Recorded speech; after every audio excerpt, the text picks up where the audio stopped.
Welcome to RIKS Europe. My name is Peter Kleppe and this is Hannes Gissurarson. Hannes is a very experienced monetary and finance professor, and he has also served in the board of the Icelandic central bank, right, Hannes?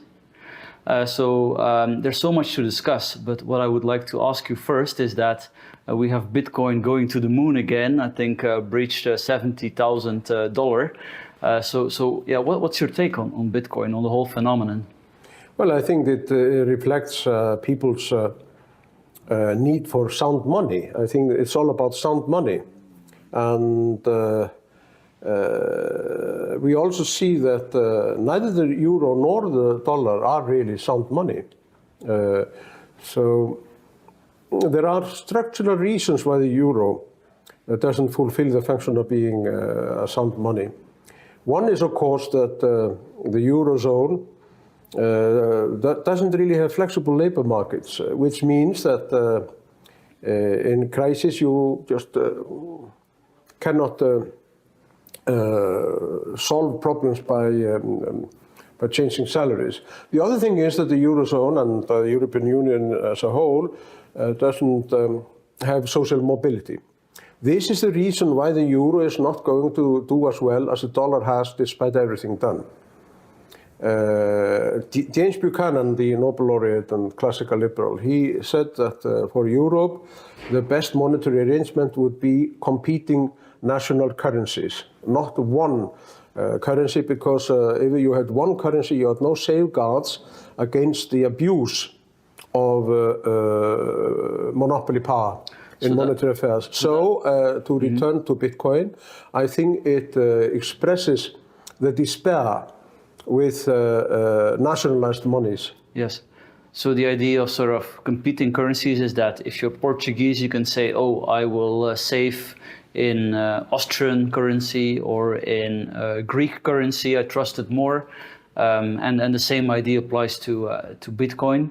And do you think that despite all the justified arguments, the fact that it exists so long, is that maybe a sign that, I mean, I personally also have my doubts about Bitcoin, but the fact that it's been around for so long now, that perhaps that it means that it may ultimately, manage in becoming sort of government or a currency without the government. So a currency that is, very difficult to control by the government. You're right about that. That's a problem.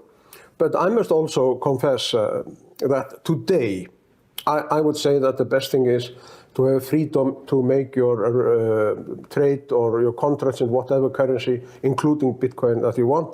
And then the best currencies will probably win. But I must say that historically speaking, the only monetary arrangement that has been satisfactory was the gold standard. So I would myself be a gold standard man like Ludwig von Mises, but probably Hayek was right when he said that the problem with the gold standard was the same as with monarchy. They're useful myths, and once their mystique has been removed, they don't fulfill the same useful function as they did before.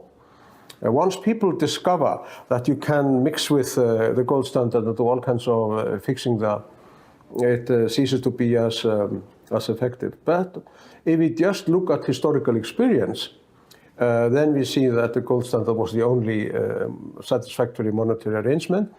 And there are also many people today that do not realize that we have, for the last few decades, been sailing in an uncharted territory, namely with fiat money. Our money today is fiat money. It's just based on our belief that the banknotes that we get or the amounts of money we have in our account, they are real money. It's just a belief. It's just a myth. Well, I'm personally very much with you. I do own gold and I don't own any Bitcoin, even if I wish it well. But I was recently reminded by a friend who tried to take, I think it was 100,000 euro from Germany to the United Arab Emirates, and it was completely impossible. So what he did, and it was impossible because of this regulations, know your customer requirements. I mean, it's becoming worse and worse by the day. And what he did was to basically transform everything from euro to Bitcoin, and then back in Dubai, he then transformed it back, I think, into dollars. And this was for perfectly legitimate money, no black money or nothing, right? So I think that's an interesting story. It shows you, I mean, that maybe apart from the fact that Bitcoin is less inflationary, which is great, it also can help people to get their money out of not only authoritarian jurisdictions like China, but also circumvent these disproportionate hurdles that Western jurisdictions are throwing up. One thing that many people do not understand or recognize or note is that Switzerland is sometimes described as a tax haven, as a haven of the rich and so on, and it is to some extent a tax haven. But before the war, it was also a haven for persecuted minorities like the Jews. They were not perfect in handling the Jewish affairs, we know that now. But nevertheless, tax havens can also be havens for persecuted minorities that happen to have some money. And the governments are going after their money. So I think that the transfer of capital between countries is essential to try to constrain government. Yes. And one thing that I'm very critical of in the European Union and with international organizations like the OECD is they are staunch opposition to tax competition. I think tax competition is very healthy. And one example of it, a good example of it, is tax competition between the cantons in Switzerland. They engage in tax competition. So it is not a race to the bottom in any way, tax competition. It is more a constraint on government expenditure. And there is also the consideration that very few people realize that income from capital should not be taxed because it's double taxation to tax it, because the capital has been accumulated by the income people had in the past.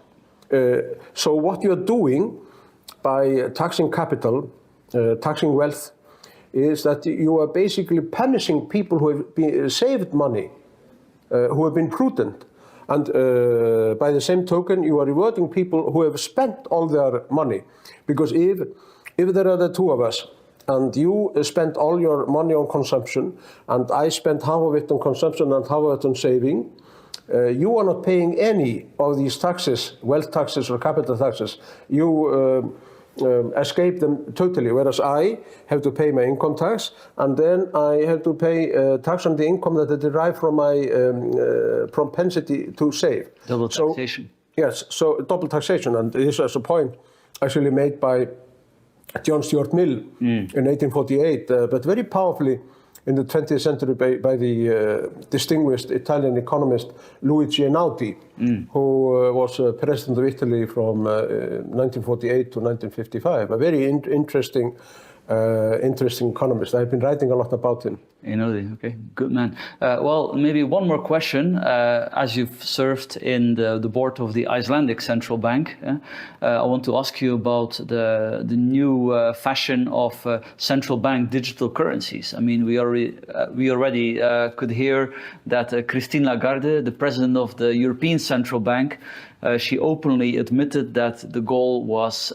control. So what do you think about this? Is this perhaps, an argument for it to be made? I think one argument is that, look, what if China comes up with its CBDC, and then we will have the sort of the digital yuan circulating in the West, and we don't want that, so we have to come up with our own. It's not convincing me, but what's your take about this? I think that the market has to decide and develop ways to tackle problems like these. But I just wanted to make one point about money. Money is encapsulated choice. Money is what enables you to choose between different services and goods. So it's extremely important that you have money at your disposal. Whether it is digital or banknotes is for me not terribly important, and whether it is anonymous or not either. You know, I don't think it is really the most important thing. The most important thing is that you can always exchange it. Okay, and well, the argument, of course, of the opponents of the CBDCs is that in China this is all linked to, you know, your credit score, and basically it makes it much easier for the government not only to crack down on the black market, but on the personal behavior of people trying to, you know, really go beyond the wildest dream of totalitarians. So that's sort of the argument. Don't you? Is this sort of exaggerated or no, I don't think so. I think I think that in the same way as money should be encapsulated choice of individuals, it can be in countries like China a means of controlling the population and making sure that nobody, making sure, let me put it this way, that everybody loves Big Brother. Okay. Well, thank you very much, Hannes Gissurarson.